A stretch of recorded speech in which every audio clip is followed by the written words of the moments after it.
On February 7, 2013, a cruise ship departed from Texas to Mexico. 102,000 tons of steel and privilege, with 4,229 spending lovely Valentines as an American refugee. On February 10th, the ship headed back to its US-American coast, cracking orange. Freedom fire engulfed the ship's engine room, idle in its wake like feet shackled. 1 mile an hour felt like poverty. Passengers proclaimed it was the cruise line from hell.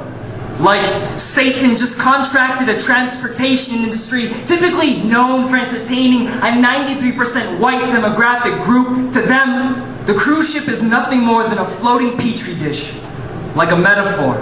Mixing those 93% with 7% racially other, instead labeled scientifically as bacteria. The television told me they're walking through urine, cold, bundled up in white robes like they didn't already know the color of our society's privilege.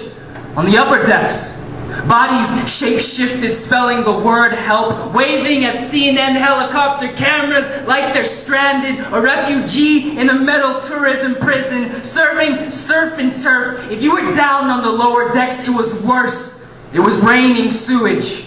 As if their plumbers planned to place the waste system above those 7% subaltern heads like a 13-deck socioeconomic hierarchy. Those paying a premium for supremacy and a window room. Taking a shit, creating disenfranchisement.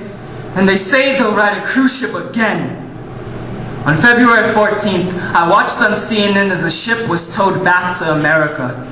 Since when did refugees so easily return home? Angola, Uganda, Burundi were not fed salmon, crab cakes, and steak. These cruise ship passengers complaining of the standard of living, their tone masquerading as a marginalized pitch from Darfur, urging the United Nations to pass a resolution like a love note given from slave owner to the Confederation.